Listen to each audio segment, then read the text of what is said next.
যে নবীর উম্মত ভূমিকম্প থামিয়ে দেয় এত শক্তি, সেই কালিমাওয়ালা আমরাও অন্তত পক্ষে কালিমার ইজ্জত রাখতে যাইয়া ভূমিকম্প না থামাইতে পারেন কোন আল্লাহ চিনছেন নি? যার জমিনে থাকেন। এই জমি জামা কার? বড় বাড়িটা কার জায়গায় বানছেন? না নিজের জায়গায়? মুরব্বী বাবার আছেন আপনারা, ছোটকালে আব্দুল আলিমের গান শুনেন নাই?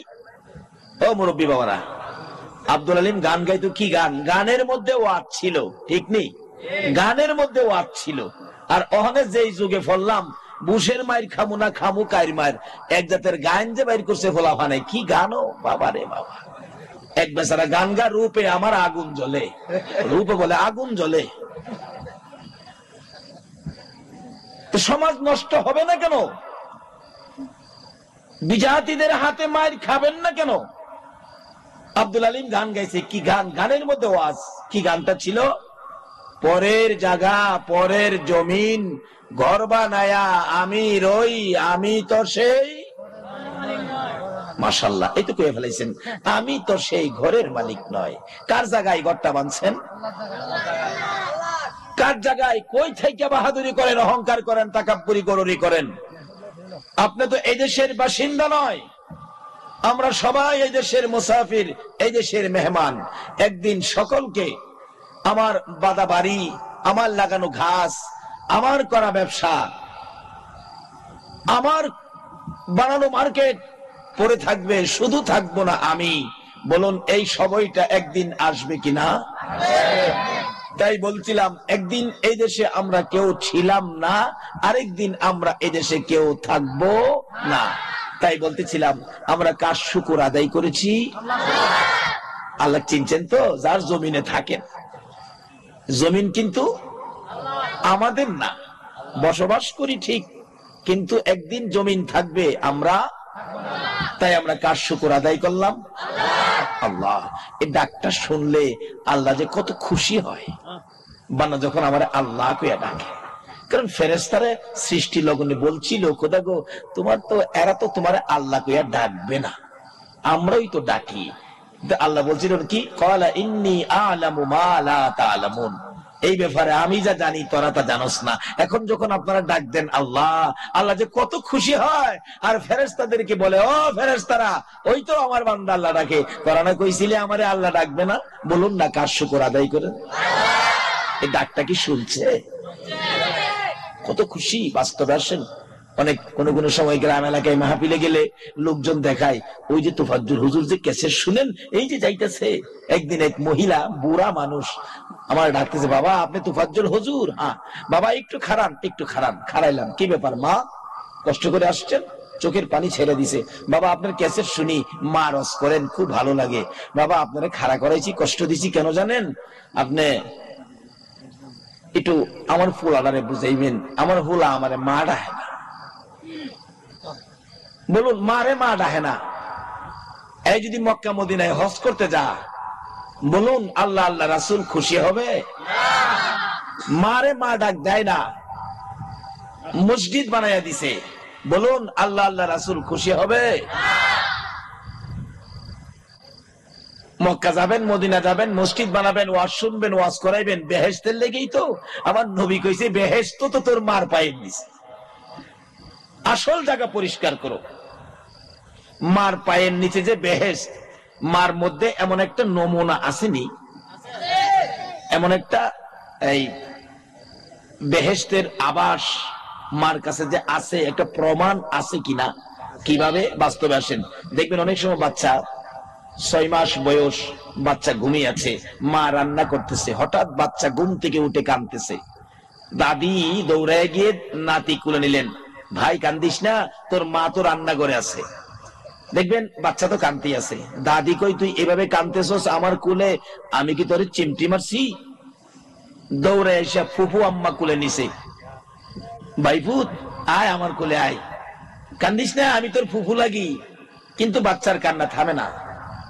আইসে চাচি আম্মা, আরে বাবা আমি তোর মা লাগি, চাচি মা, কান্দিস না। কিন্তু বাচ্চার কান্না থামে না। আইছে খালাম্মা, মার বোন, আমি তোর খালা, তোর মায়ের বোন, কান্দিস না, আমি তোর খালা। বাচ্চার কান্না থামে না।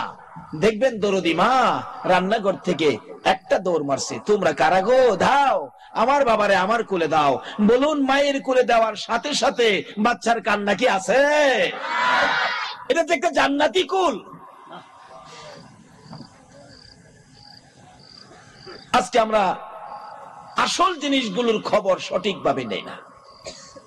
মহিলা ডাকে, বাবা আমার পোলারে কইন তো, হ্যাঁ যাতে আমার মা কইয়া ডাহে, আর কিচ্ছু চাই না, তার রোজগারের 2 টাকার পান আমি খাইতে চাই না।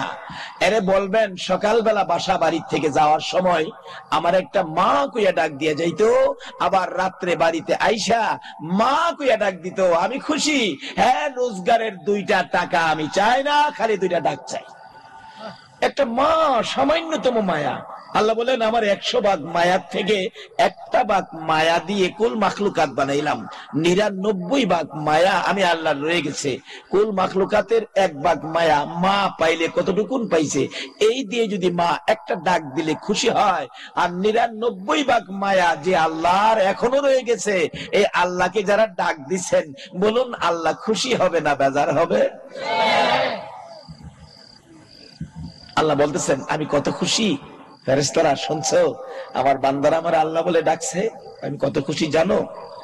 একটা মা যেমন 20 বছর পর্যন্ত ছেলেটা মা কইয়া ডাক দেয় না, আজকার মাহফিল থেকে গিয়ে যদি মা কইয়া ডাক মারে, বলুন মা খুশি না বেজার? মা দেখবেন আশপুরুষী মহিলাদের কাছে আনন্দের খবর পৌঁছে দিবে, শোনো ঘুমিয়ে আছো তোমরা, আমার পোলায় আজকে 20 বছর পরে আমারে মা কইয়া ডাক দিছে।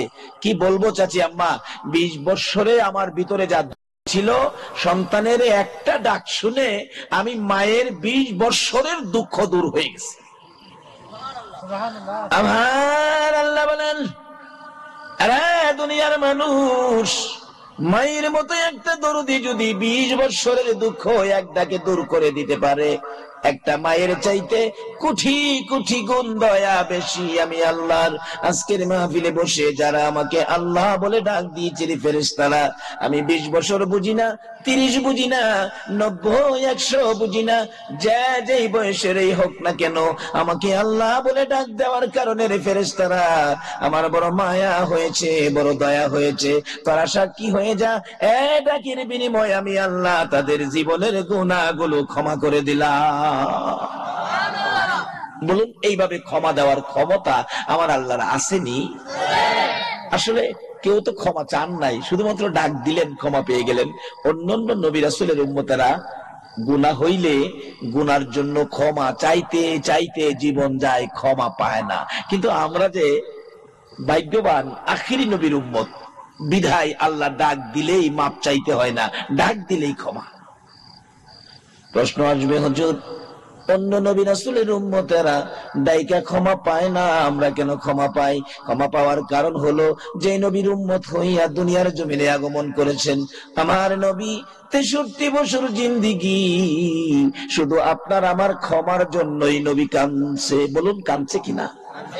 মা আয়েশা সিদ্দিকা বলেন, আমি দেখেছি আমার নবী জীবনে কোনদিন রাত্র ভরে ঘুমায় না, জীবনে কোনদিন আমার নবী ভালো বিছানায় পিঠ লাগায় না, জীবনে কোনদিন পেট ভরে খানা খায় না, জীবনে কোনদিন রাত্র ভরে আমার নবী ঘুমায় না। একটু সময় ঘুমাইয়া আমি আয়েশা দেখেছি আমার নবী সেজদায় পড়ে গো রাত্র কাটাই, উম্মতি উম্মতি বলে। মাঝে মাঝে ঘুম থেকে উঠলে দেখেছি খেজুর পাতার চাটার দাগ আমার নবীর চেহারায়। প্রশ্ন করতাম, ইয়া রাসূলুল্লাহ, এই শুধু খেজুর পাতার চাটার মধ্যে শুয়ে ঘুমাইতে আপনি নবীর কষ্ট হয়, বিছানা নরম করে দিব? আমার নবী বলেন, আয়েশা রে, না রে, বিছানা নরম করে দিও না। নরম বিছানা পাইয়া যদি আমি উম্মতের দরদি নবী রে সারা রাত ঘুমের বিছানায় ঘুমাই, কোন সময় আমার গুনাহগার উম্মতের নাজাতের কান্না কাঁদব? মা আয়েশা বলেন, আমি একদিন প্রশ্ন করেছিলাম, নবী গো, আপনি কত জায়গায় মায়ের খেয়েছেন, কোন দিনের মায়ের আপনার কাছে বেশি কষ্ট লেগেছে বলুন তো? আমার নবী দুইটা চোখের পানি জর্জর করে ছেড়ে দিলেন। আয়েশা রে, আমার অতি দুঃখের কথা মনে করে দিয়েছ।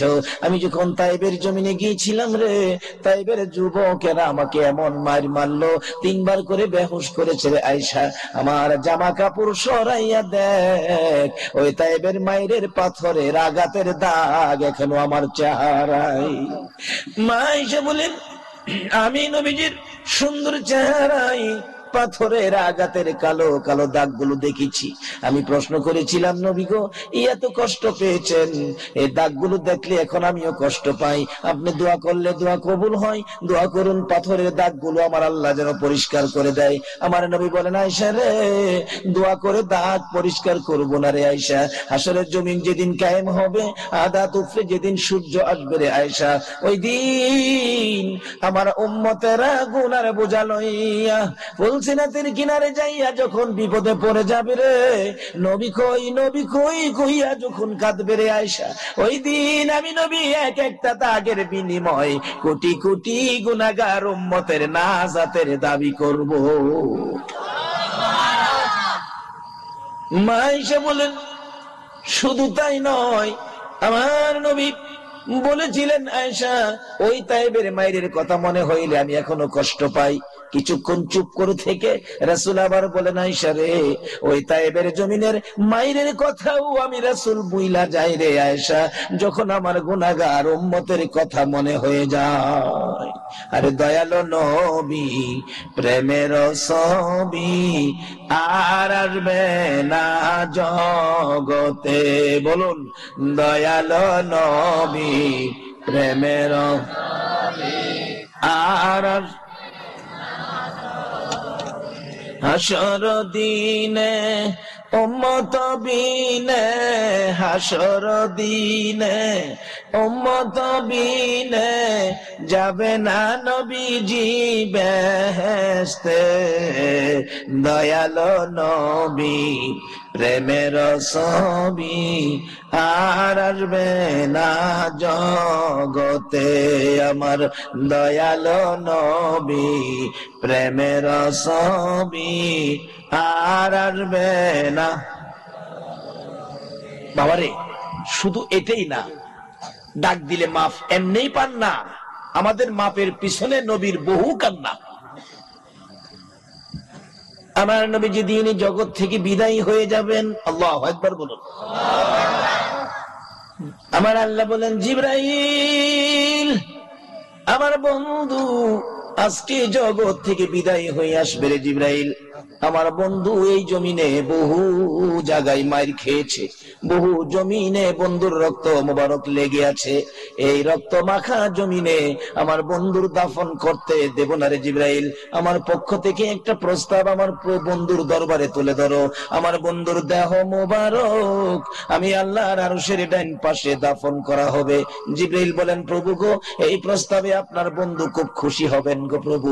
আমার আল্লাহ বলেন, জিবরাইল রে, আমি চাই রে আমার বন্ধু খুশি করার জন্য, আমি তো চাই আমার বন্ধুকে খুশি করতে, যেই বন্ধুকে খুশি করতে চাই আমার আল্লাহ, আমরা সেই নবীর উম্মত। বলুন, আমাদের ভাগ্যটা ভালো না খারাপ? যেই নবীর আল্লাহ,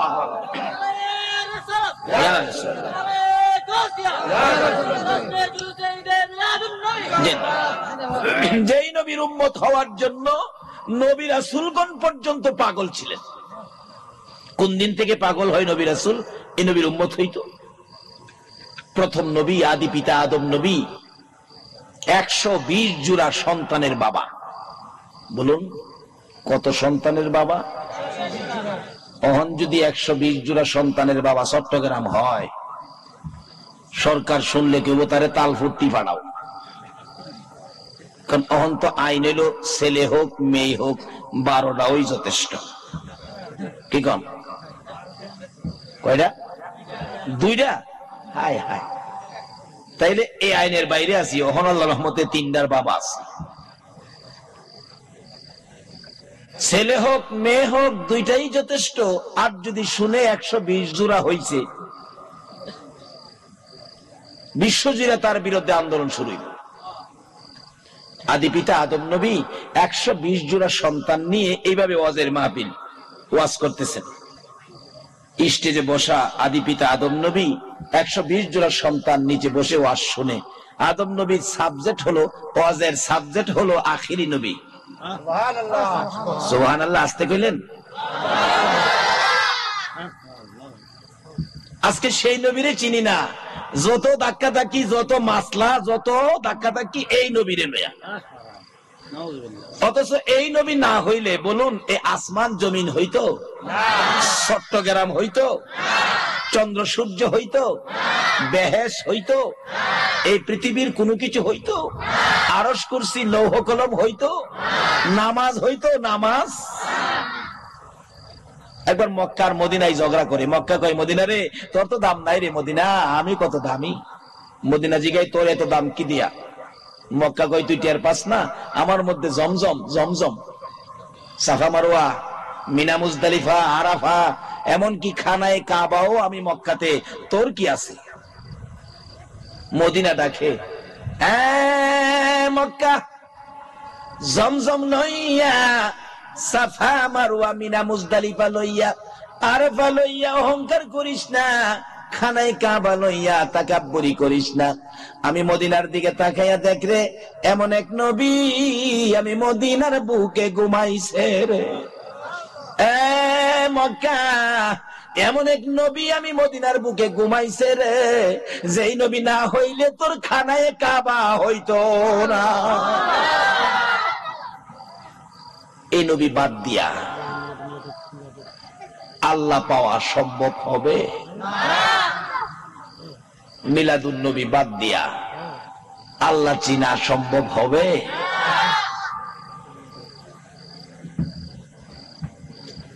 বাবারা ভাইরা, সাবজেক্ট হলো আখিরি নবী, বক্তা হলো আদম নবী, শ্রোতা হলো 120 জোড়া সন্তান। তার মধ্যে আদম আলাইহিস সালামের পরের নবী হযরত শীশ আলাইহিস সালামও ছিলেন উপস্থিত। 3.5 ঘন্টা ওয়াজ করলো, প্রশংসা শুধুমাত্র আমাদের নবী।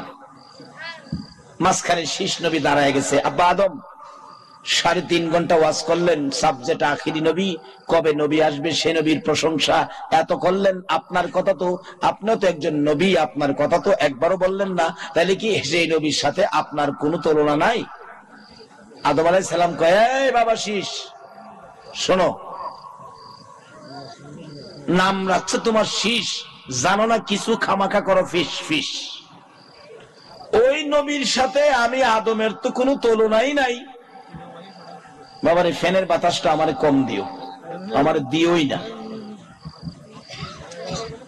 ওই নবীর সাথে আমার তো তুলনা হয়ই না। এমনকি ওই আখেরি নবীর উম্মত যারা হবে, আপনাদের কথা কইতেছে, আপনাদের ওয়াজটা আদম নবী করতেছে, ওই নবীর উম্মত যারা হবে তাদের মধ্যে এমন 5টা গুণ থাকবে, 5টা গুণ, যেই 5টা গুণ নবীর উম্মতের থাকবে, কিন্তু আমি আদমের মধ্যে নাই।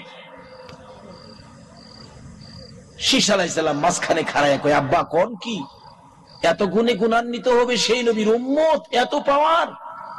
আদম বলেন, হ আব্বা, এই গুণগুলি কি একটু বলুন তো। আদম নবী ওয়াজ করে, আপনাদের কথা। 1 নাম্বার গুণ, ওই নবীর উম্মত এত গুনাহ করেছে, আকাশের নিচে জমিনের উপরে জায়গা হবে না। এত গুনাহ লইয়া যদি শীষ করিস না রে বাবা ফিস ফিস। শোনো, এই নবীর উম্মত যদি এত গুনাহ লইয়া 2টা হাত বাড়াইয়া ডাকে, মাবুদ গো গুনাহ করেছি, ভুল করেছি, আমাকে মাফ করে দাও, এ ডাকটা দিতে দেরি হবে রে শীষ, আমার আল্লাহ মাফ দিতে দেরি করবে না। আর আমি আদম 350 বছর লাগছে,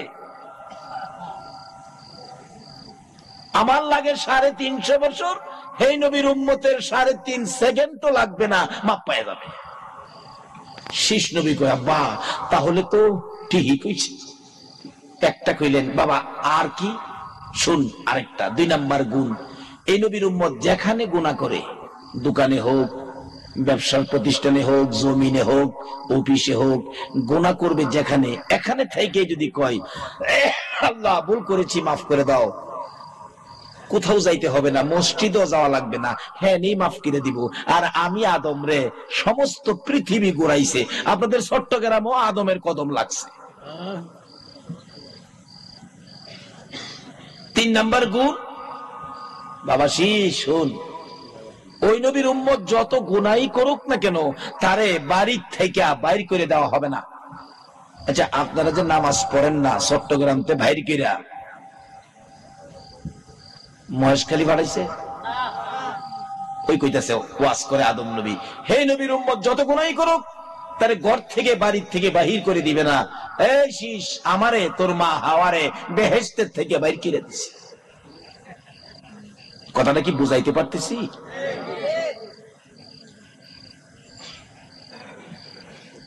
বাবা 4 নাম্বার গুণটা কোন তো? আদম নবী কয়, বাবা শীষ শোনো, 4 নাম্বার গুণ হইল ওই নবীর উম্মত যত গুনাই করুক না কেন তার পরনের কাপড় খুইলা তারে উলঙ্গ করবে না, কিন্তু আমাকে তোর মা হাওয়াকে দুজনকে কাপড় খুইলা উলঙ্গ করে ফেলাইছে। বাবা 5 নাম্বার গুণ কোন তো? বাবা রে শোন, 5 নাম্বার গুণ, ওই নবীর উম্মত যত গুনাই করুক না কেন তার কাছ থেকে তার বিবিকে দূরে সরাবে না, কিন্তু আমার কাছ থেকে তোর মা হাওয়ারে কই নিয়ে ফেলাইছে, কই যাও ভাই না। বাবা আদম, তাহলে তো কথা বলাইস না, আমি তো পাইতাম না, তুই যদি হেই নবী পাস, নবতী ছাইরা উম্মতি যাইসগা। কোন নবীর উম্মত? এক ডাকে মাপ পায়া যান, আসুন সামনে বাড়ি। কষ্ট হবে আপনাদের? এই নবীর জন্য কষ্ট করতে রাজি আছেন না? কেন কষ্ট করবেন না? নবী যেদিন উহুদের জমিনে 2টা দান মোবারক শহীদ, নবী কাঁদতে ছিলেন, ও সাহাবীরা কে কোথায় আছো? আমার 2টা দান মোবারক ভেঙ্গে গেছে, রক্ত মোবারক, নবীজির দাড়ি মোবারক বেসে গেছে, জামা লাল হয়ে গেছে, তারপরও নবীকে ঘেরাও করে ফেলেছে শত্রুরা। মাথার উপর আঘাত শুরু করে দিলে, একের পর এক আঘাত, মাথার লোহার টুপি ভেঙ্গে টুকরা টুকরা হয়ে জমিনে পড়ে গেলেন। তারপরও মারতেছেন, 2টা লম্বা টুকরা অংশ 2 পাশে দিয়ে মস্তকের ভিতরে ঢুকে গেলেন। এত গভীরে ঢুকলো, আমার নবী বলেন টাই নাও খুলতে পারি না। ব্যথায় ব্যতীত অস্থির হইয়া মাথা চক্কর খাইয়া জমিনে পড়ে গেলেন আমার নবী। তারপরও মারতেছে শত্রুরা নবীজিকে দুনিয়া থেকে বিদায় করে দেওয়ার জন্য। এমনি সময় হযরত জিবরাইল 2 হাত বাড়াইয়া আমার নবীরে কুলে উঠাইয়া শিশু বাচ্চার মতো নবীকে টান দিয়া সরাইয়া নিয়ে আসছে। উহুদ পাহাড়ের মাঝামাঝি, নিচ থেকে দেখা যায় না এমন একটা জায়গায় নবীকে নিয়ে জিবরাইল ডাকতেছেন, উহুদের পাথর রে, ও উহুদের পাহাড় দেখ, যেই নবী না হইলে তোরা হইতি না, আরশ কুরসি লৌহ কলম হতো না, আমি জিবরাইল হতাম না। এই নবীকে মারতে মারতে বেহুশ করে ফেলেছে, একটু বিছানার ব্যবস্থা করে দে, আমি আল্লাহর বন্ধুকে শোয়াইয়া রাখি। জিবরাইল বলেন, এই বলে পরিচয় দেওয়ার সঙ্গে সঙ্গে দেখি গো লম্বা একটা পাথর ফাইটা তুলার মতো নরম বিছানা হইয়া যায়। জিবরাইল এই বিছানার মধ্যে আমার আপনার নবীকে শোয়াইয়া মাথার পাশে বসে আছে, নবীজির জ্ঞান ফিরতেছে না। অনেকক্ষণ পর নবীজি 2টা চক্ষু খুলে চোখের পানি ছেড়ে দিলেন। জিবরাইল বলেন, ইয়া রাসূলুল্লাহ, আল্লাহর বন্ধু গো, জ্ঞান ফিরে আসছে গো আল্লাহর বন্ধু, বলুন। আমি জিবরাইল মাথার পাশে বসে আছি, আমি আল্লাহর কাছে পৌঁছে দিব, বলুন আপনার দাঁত ভাঙ্গা ব্যথা কেমন লাগে? নবী গো বলুন মাথা ভাঙ্গা ব্যথা কেমন লাগে? আমার নবী কান্দে, জিবরাইল রে, দাঁত ভাঙ্গা ব্যথা কেমন লাগে জিগাইলি রে, মাথা ভাঙ্গা ব্যথা কেমন লাগে জিগাইলি, আমার উম্মতের ব্যথা কেমন লাগে জিগাইলি না। ইয়া রাসূলুল্লাহ, ইয়া রাসূলুল্লাহ, মাশাআল্লাহ, জিন্দাবাদ জিন্দাবাদ নবীর সেনা জিন্দাবাদ, বলুন জিন্দাবাদ জিন্দাবাদ নবীর সেনা জিন্দাবাদ। আমল করো নামাজে রোজা কায়েম করো সুন্নিয়াত, আমল করো নামাজে রোজা কায়েম করো সুন্নিয়াত, জিন্দাবাদ জিন্দাবাদ নবীর সেনা জিন্দাবাদ, জিন্দাবাদ জিন্দাবাদ নবীর সেনা জিন্দাবাদ।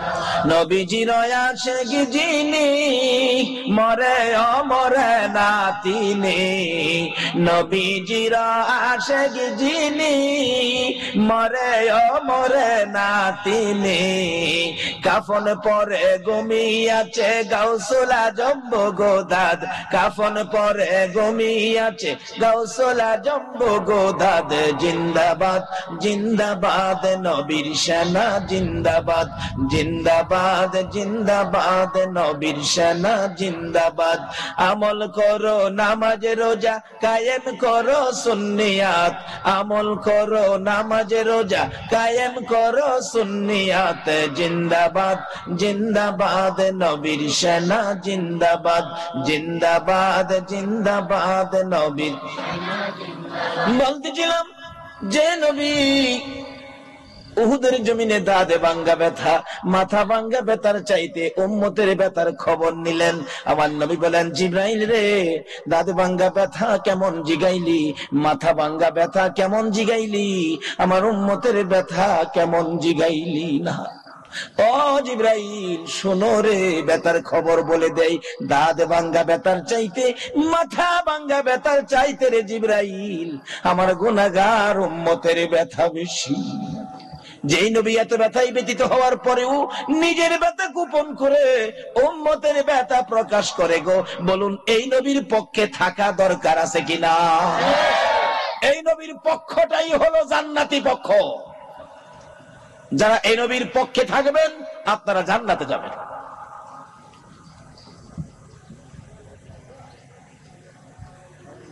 তাই বলতেছিলাম এই নবীর উম্মতের মর্যাদা কত। আদম নবী ওয়াজ করেন, বাবা শীষ ফিস ফিস করিস না, যদি সুযোগ পাস, আমি তো পাইতাম না, হে নবীর উম্মত হয়ে যাইস গা। মাঝখানে আবার খার হইছে, আব্বা আদম এই হেই নবীরে ফেরেশতারা সেজদা করবনি, আপনারে দি ফেরেশতারা সেজদা করছে, তো দাম দিয়ে আপনারই বেশি। আদম নবী কইছিস সেজদা ফেরেশতারা আমারে করে নাই রে, দেখাইছে আমারে, হাকিকতে আমারে না। আমারে যেদিন ফেরেশতারা সেজদা করে এদিন ওই নবীর নূরে মুহাম্মাদি আমার কপালে ঝুলাইতে ছিল। আসলে সেজদা ওই নবীর নূরে মুহাম্মাদি সাল্লাল্লাহু আলাইহি সাল্লামকে করেছেন, আমারে নয়। কাজী কথা বাড়াইস না, এই নবীর উম্মত হয়ে যাইস গা। এই দরখাস্ত আস্তে আস্তে একজনের পর একজন হযরত ঈসা আলাইহিস সালামের কানে পৌঁছলে ঈসা নবী কয়, নবীর উম্মত না বানাইলে দুনিয়া ছাড়তাছি না। কান্নাকাটি করে দরখাস্ত মঞ্জুর করাইলেন। আল্লাহ প্রমাণ রাখলেন ঈসা আলাইহিস সালামকে দিয়ে যে এই নবীর উম্মত হওয়ার জন্য নবী রাসূলগণ দরখাস্ত করেছেন, আর বিনা দরখাস্তে যে আল্লাহ আমাদেরকে সেই নবীর উম্মত করে এই যে মিলাদুন নবী, নবীর আগমনের চাঁদে এই মাহফিলে এত রাত্রে ধৈর্যের সহিত বসে থাকার তৌফিক দিলেন। বললেন সে আল্লাহকে ডাক দিলে আল্লাহ কি এই নবীর উম্মতের সহজে মাপ দিবেন না? আরে মুসা নবীর উম্মতের ঘটনা দেখেন। মুসা আলাইহিস সালামের যুগে একটা যুবক ছিল মুসা নবীর উম্মতের মধ্যে, সে 200 বছর পর্যন্ত কোনো ভালো কাজ করে নাই, খারাপ পাইলে ছাড়ে নাই। এইভাবে অন্যায় অপরাধ জুলুম অত্যাচার করতে করতে লোকজন তাকে লকব দিলেন জালিম। এমনকি আরো বললেন এই লোকটা সমাজের মধ্যে সবচেয়ে বড় অপরাধী, সবচেয়ে বড় পাপী, নাফরমান বলে মানুষ চিনে ডাকে। মৃত্যুবরণ করলে 200 বছর নাফরমানি করে মৃত্যুবরণ করলে এলাকার লোকজন তাকে কাফন দাফনে যায় না, গলায় রশি লাগাইয়া তার মরদেহ লাশটাকে সামাজিক ভাবে শেষরাইয়া অপমান করে শহরের ময়লা যেখানে রাখে ময়লার উপর নিয়ে ফেলে দিলেন, পচে গলে শেষ হয়ে যাক। 2 দিন 3 দিন পার হইয়া 3 রাত যেদিন পার হবে, আমার আল্লাহ ডাকে, মুসারে আমার একটা বন্ধু ময়লার মধ্যে পড়ে আছে, আমার বন্ধুটাকে তোমার দায়িত্বে কাফন দাফন করো। মুসা আলাইহিস সালাম বলেন কি, কোথায়? ময়লার উপরে। ময়লার উপরে তো আপনার বন্ধু না, সে তো নাফরমান। এলাকার মানুষ সবাই যাকে নাফরমান কয়, সামাজিক ভাবে যাকে বয়কট করেছে, আপনি তাকে বন্ধু বলেন, কারণ কি? ও মুসা, তোমরা দেখেছো নাফরমানি করেছে, অন্যায় অপরাধ জুলুম অত্যাচার করেছে, তাই তোমরা নাফরমান ডাকো। আমিও জানি সে নাফরমানি করেছে, কিন্তু দিনের বেলা এগুলি করতো। ও মুসা, রাত্রে যে কি করছে তোমরা জানো? না তো। রাত্রের বেলা আমার এই বন্ধুটা কি করছে জানো? তোমাকে যে তাওরাত কিতাব দিলাম, তাওরাত কিতাবের মধ্যে আমাদের নবীর নাম বহু জায়গায় দেওয়া আছে।